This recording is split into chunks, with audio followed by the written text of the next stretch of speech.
दोस्तों, मेरी नई कहानी में आपका स्वागत है।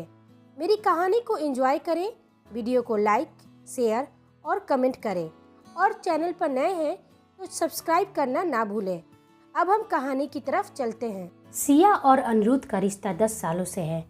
अनिरुद्ध और सिया एक साथ अपनी कंपनी ज्वाइन किए थे। तभी से दोनों एक दूसरे से प्यार करने लगे थे। आज अनिरुद्ध के लिए बहुत बड़ा दिन था। आज वो अपनी कंपनी का नया CEO बना है। सिया उसकी वेलकम की तैयारी करने में लगी थी। सिया आज अपने रिश्ते को नया नाम देने के लिए अनिरुद्ध से बात करने वाली थी। अनिरुद्ध आज बहुत खुश था। इतने सालों की मेहनत अब जाकर रंग लाई थी। सिया ने पूछा, अनिरुद्ध, हम शादी कब करेंगे? तुमने कहा था कि जब तुम CEO बन जाओगे तब हम शादी कर लेंगे। अनिरुद्ध ने सिया को गोद में उठाते हुए बोला, सही कह रही हो, मेरे सारे सपने पूरे होने लगे हैं। इन सपनों को पूरा करने में तुमने मेरा खूब साथ दिया है। इन सब के लिए थैंक यू। तुम्हारे बिना यह सफ़र पॉसिबल नहीं था, इसलिए अब हमें शादी कर लेनी चाहिए। सिया सुनकर खुश हो जाती है। लेकिन अनिरुद्ध, क्या तुम्हारी फैमिली इस रिश्ते को अपना पाएगी?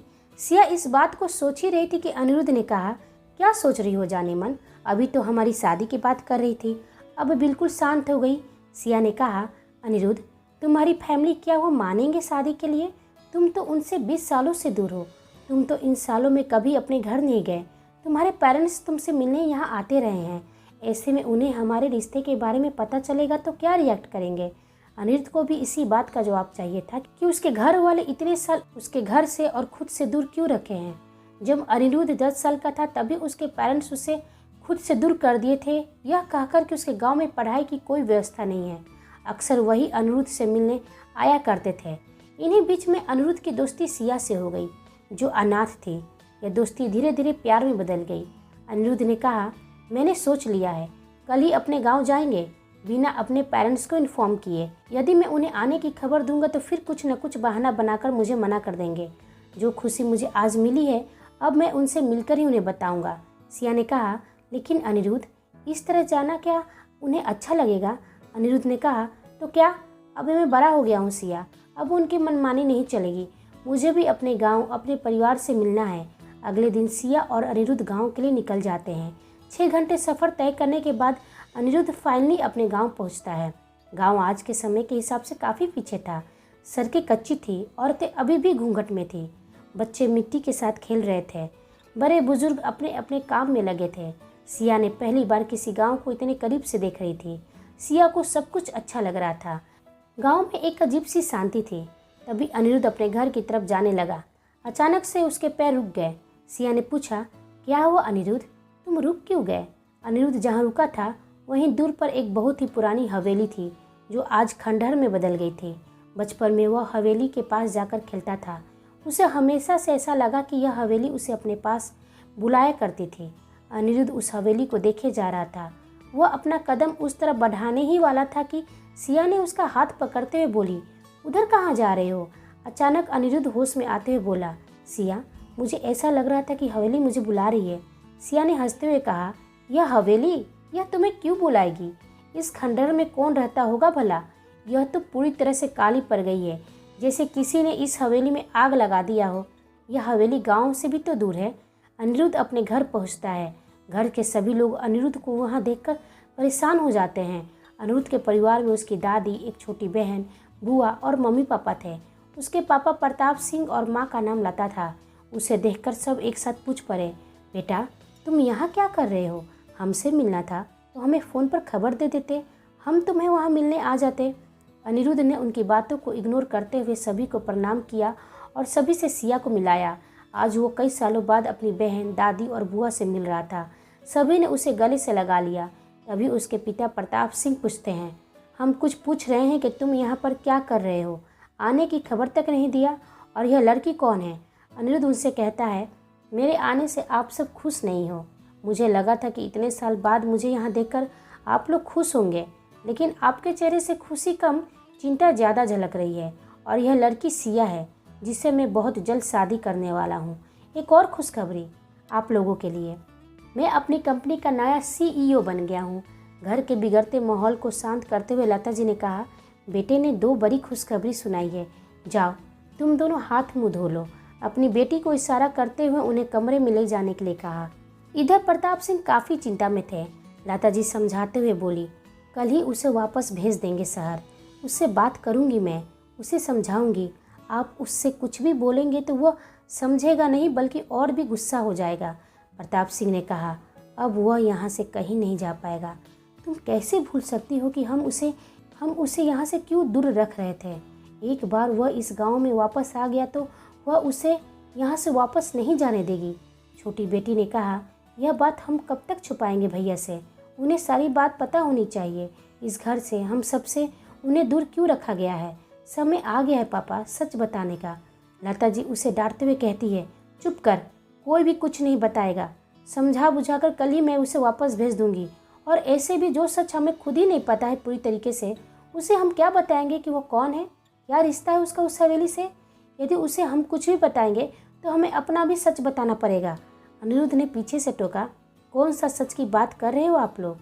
अनिरुद्ध का बात सुनकर सभी लोग उसकी तरफ हैरानी से देखते हैं। अनिरुद्ध ने बोला, आप लोग इतना हैरान क्यों हो गए मेरी बात सुनकर, और चुप क्यों हो गए मुझे देखकर।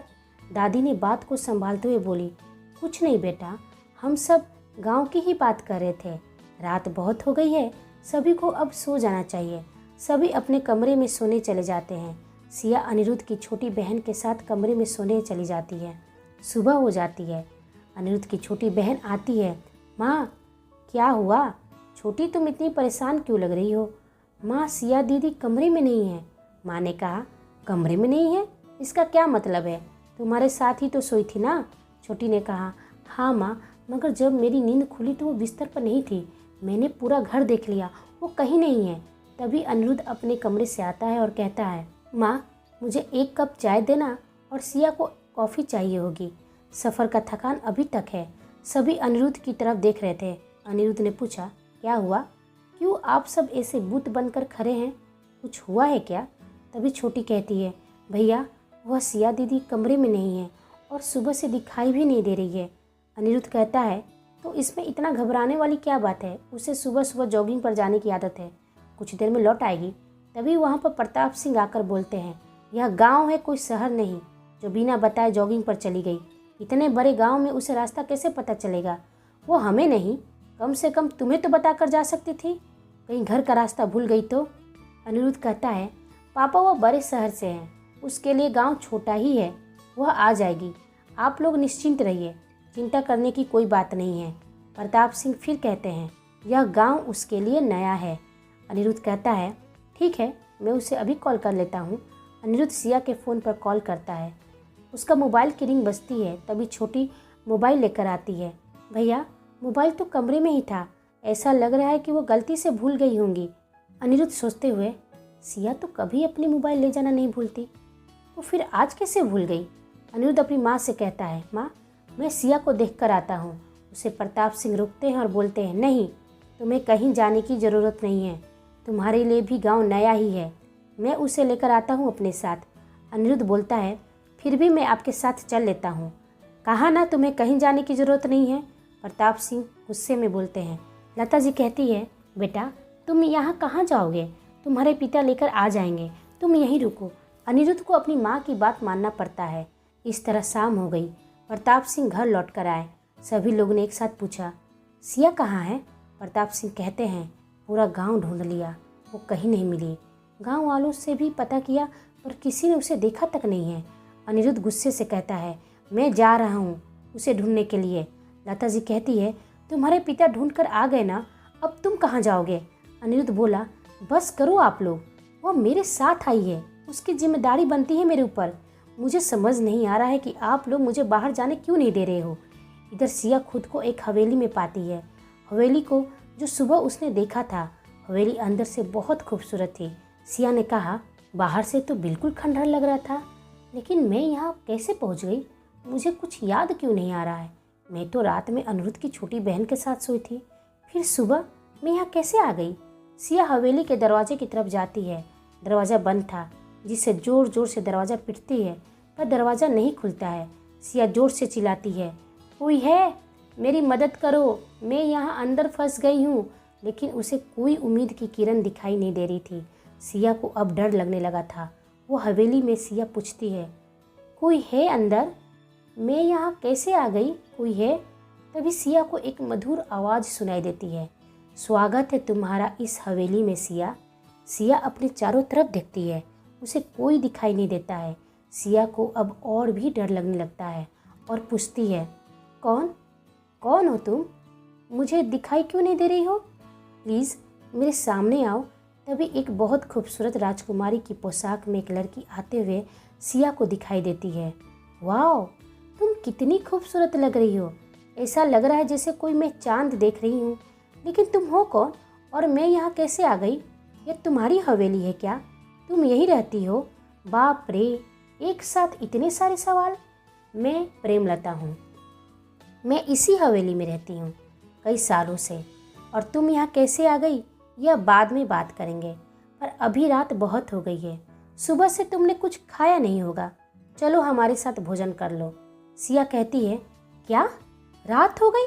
बाप रे, अनिरुद्ध और उसका पूरा परिवार मुझे ढूंढ रहा होगा। तुम दरवाज़ा खोल दो, मुझे जाना होगा। प्रेमलता कहती है, यह दरवाज़ा अब नहीं खुलेगा, तुम्हें अब यहीं हमारे साथ रहना होगा। सिया गुस्सा दिखाते हुए कहती है, क्यों? मैं तुम्हें जानती तक नहीं हूँ और तुम पूरे गांव को बेवकूफ़ बना रही हो। सभी को लगता कि इस हवेली में कोई रहता ही नहीं है। देखो, तुम जल्दी से दरवाज़ा खोल दो, मेरा अनिरुद्ध मेरा इंतज़ार कर रहा होगा। तभी प्रेमलता मुस्कुराते हुए कहती है, और मैं यहाँ जो कई सालों से इंतज़ार कर रही हूँ उसका क्या सिया? सिया कहती है, तुम किसका इंतज़ार कर रही हो, क्यों कर रही हो? मुझे इससे क्या मतलब है? मुझे बस यहाँ से जाना है। सिया का डर अब गुस्से में बदल गया था। इधर अनिरुद्ध का भी बुरा हाल हो रहा था। अनिरुद्ध बोल रहा था, आप लोग मुझे यहाँ से जाने क्यों नहीं दे रहे हो? क्या छुपा रहे हो आप लोग मुझसे? तभी छोटी कहती है, कहीं सिया दीदी उस हवेली में तो नहीं चली गई ना? सभी लोग यह बात सुनकर अचंभित हो जाते हैं। अनिरुद्ध कहता है, हो सकता है वो हवेली देखने चली गई होगी। मुझे उसे हवेली में ढूंढने जाना होगा। उसे हवेलियाँ देखना बहुत पसंद है।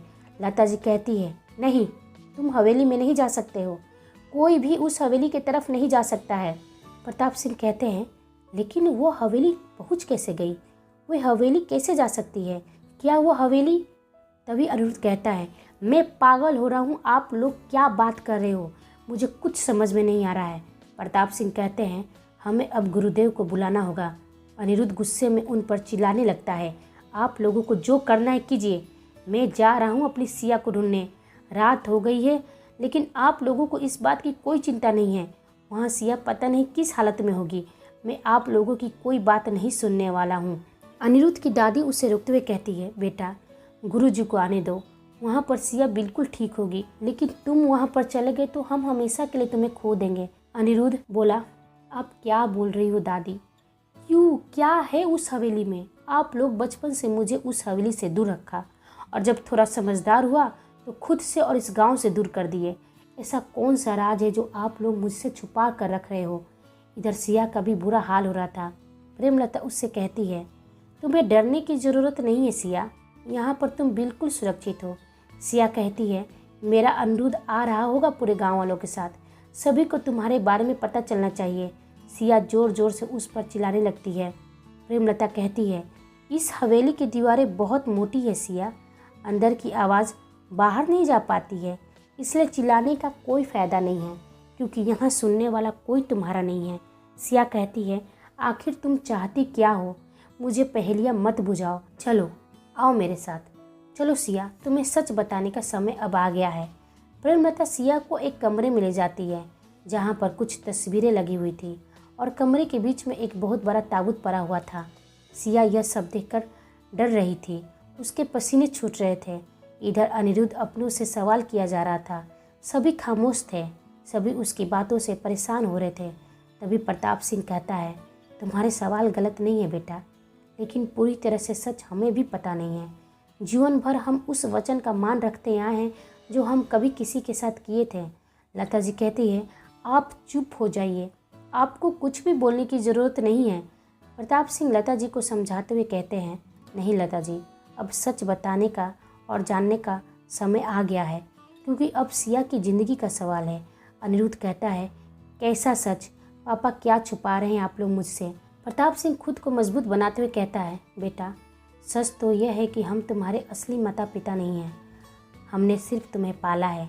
लेकिन अपने बेटे की तरह तुम्हें प्यार किया है और हमेशा करते रहेंगे। अनिरुद्ध यह सच सुनकर उसकी आंखों में आंसू आ जाता है और कहता है कि पापा, सच चाहे कुछ भी हो, आप सब ही मेरे परिवार हैं। आप दोनों ही मेरे माता पिता हो।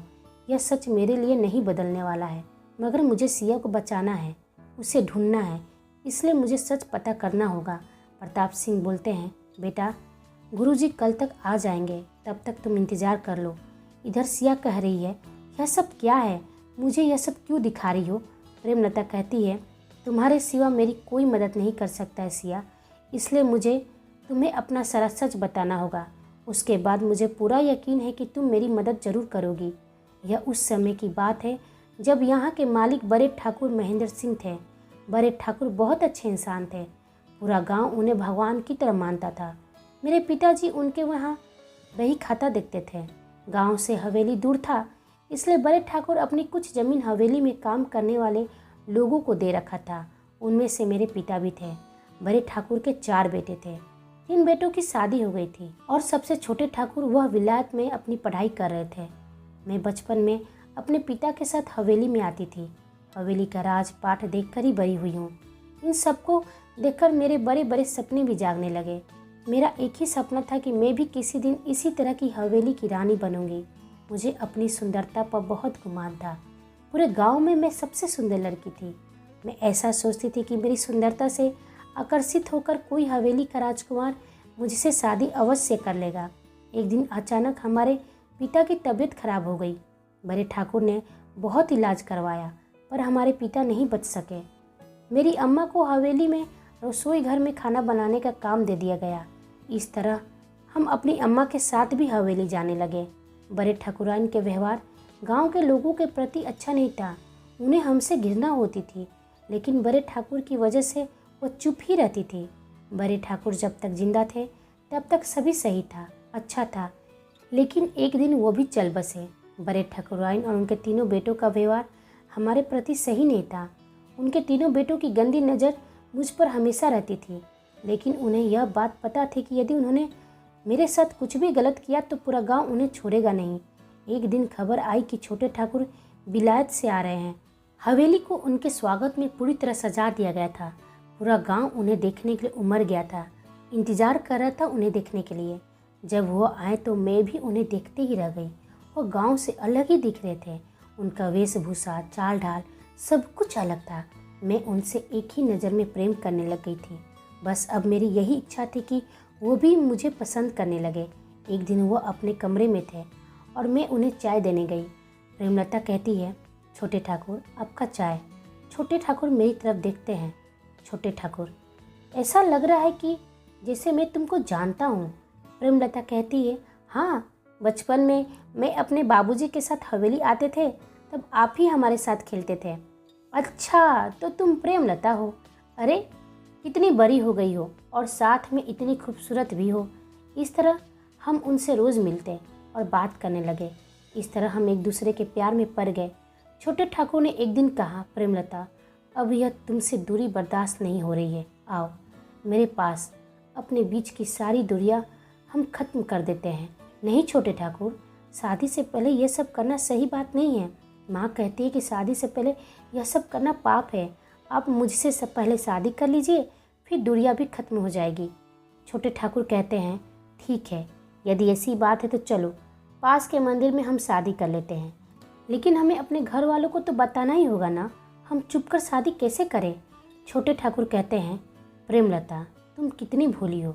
मेरी माँ को जब मालूम चलेगा ना तो तुम्हें कभी नहीं अपनाएंगी और फिर तुम्हारी हवेली की रानी, मेरी पत्नी बनने का सपना अधूरा रह जाएगा। एक बार शादी कर लेते हैं, फिर हम सारा सच अपने घर वालों को बता देंगे, लेकिन उससे पहले किसी को इस बात का खबर नहीं होनी चाहिए। इस तरह एक रात बिना पंडित, बिना परिवार, बिना ढोल बाजा के हम शादी कर लिए। उसके बाद छोटे ठाकुर मुझे हवेली लेकर गए। हमें देखते ही बड़े ठाकुराइन गुस्से में बोली, यह तुमने क्या किया? इस लड़की के साथ शादी कर लिए, वो भी हम सबसे बिना पूछे? तभी उनके भाइयों ने कहा, माँ, अब छोटे ने गलती कर ही लिया है तो माफ़ कर दो। हम बाद में गांव वालों को सारा सच बता देंगे। अभी के लिए शांत रहने में ही हम सब की भलाई है। मुझे सब कुछ थोड़ा अजीब लगा, लेकिन मैं बहुत खुश थी कि अब मैं इस हवेली की रानी बन गई हूँ। छोटी ठकुराइन बन गई हूँ। अगली सुबह मेरी अम्मा को बुलाया गया। उनसे बड़ी ठकुराइन कहती है, तेरी बेटी से मेरा बेटा ने शादी कर लिया। माँ यह सब सुनकर डर रही थी। बड़ी ठकुराइन कहती है, तुमको डरने की ज़रूरत नहीं है, सही समय आएगा तो हम सब गांव वालों को सच बता देंगे। तब तक के लिए तुम्हें और तुम्हारी बेटी को चुप रहना होगा, यही हम सब के लिए उचित है। अब से तुम्हारी बेटी रात को भी इसी हवेली में रहेगी। हम खुश हो गए, पर मेरी अम्मा मुझे देखकर डर रही थी। वह मेरे पास आकर बोली, यह क्या कर रही हो छोरी, हवेली या दूर से ही अच्छी लगती है, अपना ख्याल रखना। एक दिन छोटे ठाकुर हवेली के काम से बाहर गए थे और मैं अपने कमरे में बैठकर उनका इंतज़ार कर रही थी। तभी उनके तीनों भाई कमरे में घुस आए। मैं घबराकर उनसे बोली, आप लोग यहाँ क्या कर रहे हो? उनकी आंखों में बहसीपन दिख रहा था, होठों पर सातिर मुस्कान थी। वो सब हमारे करीब आकर बोले, आज तुम हम तीनों को अपनी खूबसूरती का दर्शन करवाओगी। छी, ऐसी बात कर रहे हो आप लोग? मैं आपके छोटे भाई की पत्नी हूँ, आने दो, आज उनको सब सच बता दूंगी कि उनका भाई कैसे हैं। तभी वहाँ पर छोटे ठाकुर आ गए। मैं दौड़ते हुए उनके गले लग जाती हूँ और कहती हूँ, अच्छा हुआ आप सही समय पर आ गए, नहीं तो पता नहीं ये लोग आज मेरे साथ क्या क्या करते। क्या किया तुम्हारे साथ? आगे छोटे ठाकुर ने कहा, शर्म क्यों कर रही हो, यह सब तुम्हारे साथ वही करने वाले हैं जो हमेशा मैं तुम्हारे साथ करता आया हूँ। यह सुनकर मैं दंग रह गई। मुझे अपने कानों पर भरोसा ही नहीं हो रहा था कि छोटे ठाकुर ने क्या कह दिया। फिर उन्होंने कहा, मेरी बात सुनकर इतना हैरान क्यों हो रही हो? तुम यह सोच रही हो कि मैं ऐसा क्यों बोल रहा हूँ? मैंने तो तुमसे प्यार किया है, शादी किया है, लेकिन यह आधा सच है, वो भी तुम जैसी लड़की के लिए। तुम दिखने में बहुत खूबसूरत हो, हम सब बस तुम्हारे हुस्न के दीवाने थे, लेकिन तुम शादी से पहले मुझे अपने पास आने नहीं देना चाहती थी, इसलिए मुझे तुमसे शादी करने का ढोंग करना पड़ा। प्रेमलता कहती है, ऐसा मत बोलो, वह पल, वह वादा, तुम्हारा प्यार झूठा नहीं हो सकता है। हमने भगवान के सामने विवाह किया है, यह रिश्ता झूठा नहीं हो सकता है। मैं आपसे बहुत प्यार करती हूँ छोटे ठाकुर, आप मेरे साथ ऐसा धोखा नहीं कर सकते हैं। मैंने धोखा तो कर दिया है, तुम जैसी लड़कियाँ भोगने के लिए बनती है। यदि हम तुम जैसी लड़कियों से शादी करेंगे तो महलों में रहने वाली लड़कियों का क्या होगा? प्रेमलता, छोटे ठाकुर के चेहरे पर जो मुस्कान थी वह उन्हें यह एहसास दिला रही थी कि वो जीत गए हैं। वो सब कुछ सच बयान कर रहे थे। मैं उनको देखे जा रही थी।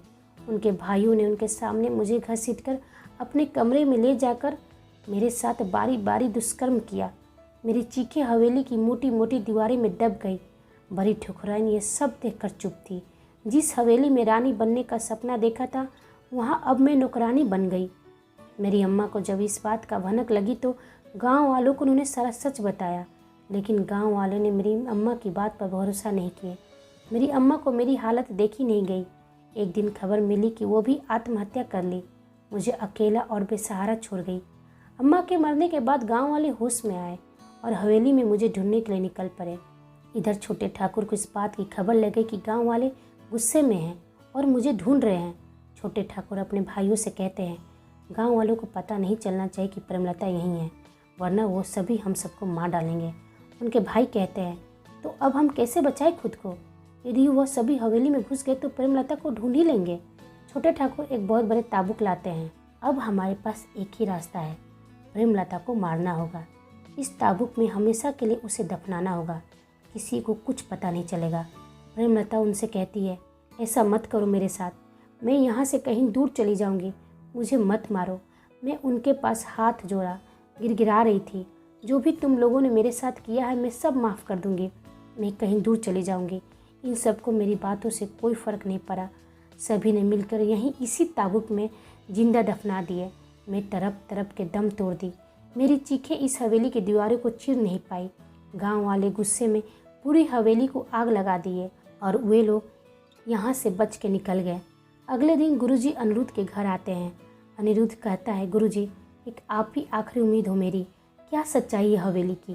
गुरुजी कहते हैं, तुम्हारी माँ मरने से पहले मेरे पास आई थी तुम्हारे लिए रक्षा कवच लेने। उसने मुझे सारा सच बताया था और तुम्हारी सलामती के लिए मुझसे कवच लेकर गई थी। तुम जब 2 साल के थे तो तुम्हारे माँ बाप का एक्सीडेंट हो गया था, फिर तुम्हारी जिम्मेदारी तुम्हारे पिताजी के दोस्त ने ले लिया। तुम्हें तो आना ही था, कब तक अपने पूर्वज के कर्मों से बच पाते तुम? गुरुजी ने अनिरुद्ध को गुरुजी ने अनिरुद्ध को हवेली के बारे में सारा सच बताया।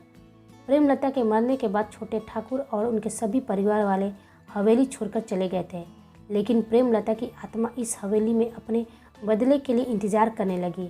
इधर सिया कहती है, प्रेमलता तुम जिंदा नहीं हो, तुम मर चुकी हो और तुम्हारे साथ बहुत गलत हुआ है, लेकिन उसके आगे क्या हुआ तुम्हें इस हवेली से मुक्ति क्यों नहीं मिली?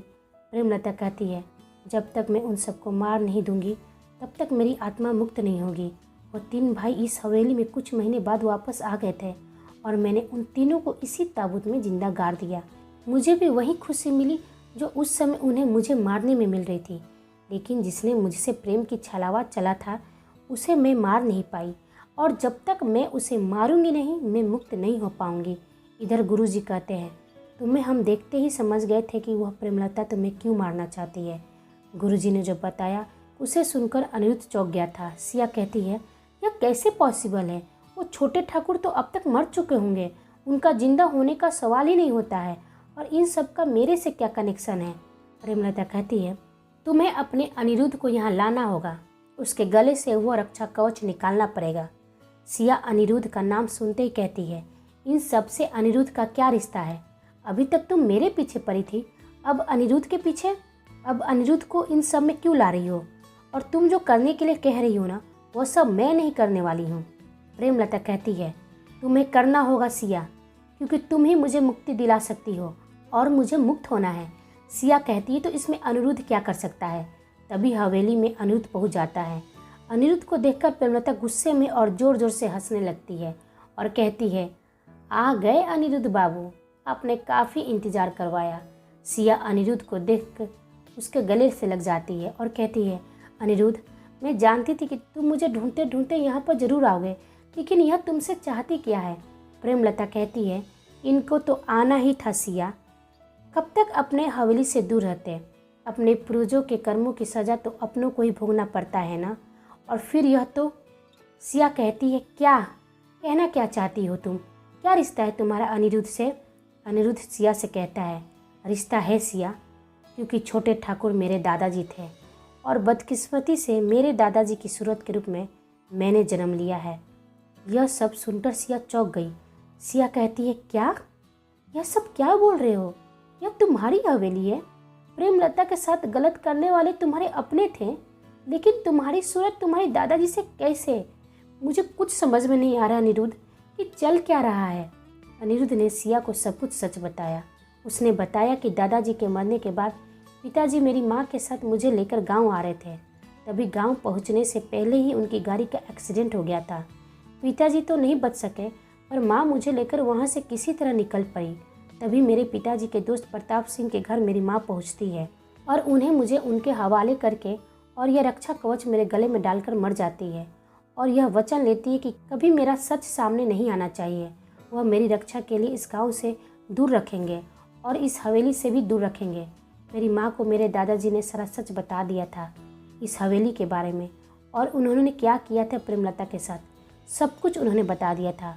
वह अपने गुनाहों का प्रायश्चित करना चाहते थे, लेकिन इससे पहले ही वो कुष्ठ रोग के शिकार हो गए और वो मर गए। इसलिए मेरी माँ ने गुरुजी के पास जाकर मेरे लिए रक्षा कवच बनवा लिया था, लेकिन पिताजी को इन सारी बातों पर भरोसा नहीं था। वो अपने गाँव अपनी हवेली लौटना चाहते थे। मेरी माँ ने उन्हें बहुत समझाया, पर वो माने नहीं। मेरी माँ को भी विवश होकर उनके साथ गांव लौटना पड़ा। मैं उनके वंश का आखिरी निशानी था, इसलिए माँ मुझे किसी तरह बचाना चाहती थी, इन सब से दूर रखना चाहती थी, लेकिन किस्मत को कुछ और ही मंजूर था और मुझे यहाँ तो आना ही था। प्रेमलता कहती है, हमें लगा था कि हम छोटे ठाकुर के सारे परिवार और वंश को मार दिए, लेकिन तुम्हारी माँ ने तुम्हें बचा लिया। उस दिन मैंने तुम दोनों को हवेली के पास देख लिया था और छोटे ठाकुर को देखकर मैं समझ गई कि मेरा इंतज़ार अब खत्म होने वाला है। अब न्याय होगा जो मैं करूँगी। जब तक छोटे ठाकुर को मारूंगी नहीं, मुझे मुक्ति नहीं मिलेगी। प्रेमलता की आंखों में गुस्सा और नफरत भरा हुआ था। वह अपना विकराल रूप ले चुकी थी। उसे देखकर सभी को डर लग रहा था। सिया कहती है, इसमें अनिरुद्ध की क्या गलती है? इसने तो कभी किसी के साथ कुछ गलत नहीं किया है। सिर्फ इसलिए तुम मारना चाहती हो कि इसकी शक्ल इसके दादाजी से मिलती है, यानी कि छोटे ठाकुर से मिलती है। प्रेमलता कहती है, हाँ, जन्म लेने से बुरे कर्म पीछे नहीं छोड़ते हैं। सबने मेरे साथ गलत करने के बाद भी यह छोटे ठाकुर तुम्हारे अनिरुद्ध के रूप में जन्म ले लिए और मैं निर्दोष होकर भी आज तक मुक्त नहीं हो पाई। अनिरुद्ध कहता है, सही कहा तुमने प्रेमलता। मेरे अपनों ने जो दुष्कर्म तुम्हारे साथ किए हैं उसके लिए बार बार उन्हें सज़ा देना भी कम ही है। यदि तुम्हें मुझे मारकर मुक्ति मिल जाती तो मुझे लगेगा कि मैं कुछ तो तुम्हारा दर्द कम कर दिया। अनिरुद्ध अपने गले से रक्षा कवच निकाल देता है और ताबूत में जाने के लिए आगे बढ़ता है। तभी सिया उसका हाथ पकड़कर बोलती है, ठीक है अनिरुद्ध, जब तुमने यह फैसला ले ही लिया है तो मैं भी तुम्हारे साथ चलूँगी। साथ जी ना सके तो साथ मर तो सकते हैं। सिया की बात सुनकर प्रेमलता नरम पड़ गई। उसको अपना दिन याद आने लगा कि ऐसा ही प्रेम वो भी छोटे ठाकुर से करती थी। तभी वहाँ पर उनके गुरुदेव पहुँच जाते हैं और कहते हैं, किसी को कहीं जाने की ज़रूरत नहीं है। इस प्रेमलता का अंत करने का उपाय मैंने ढूंढ लिया है। अनिरुद्ध गुरुजी को रोकते हुए कहता है, नहीं गुरुजी, हम प्रेमलता के साथ कुछ नहीं करेंगे। यह बात सुनकर सिया और प्रेमलता उसे दंग भरी नज़रों से देखते हैं। गुरुजी कहते हैं, यह क्या कह रहे हो अनिरुद्ध? जो तुम्हें मारना चाहती हो तुम उसे बचाना चाह रहे हो? प्रेमलता कहती है, हाँ छोटे ठाकुर, अच्छा बनने का ढोंग मत करो।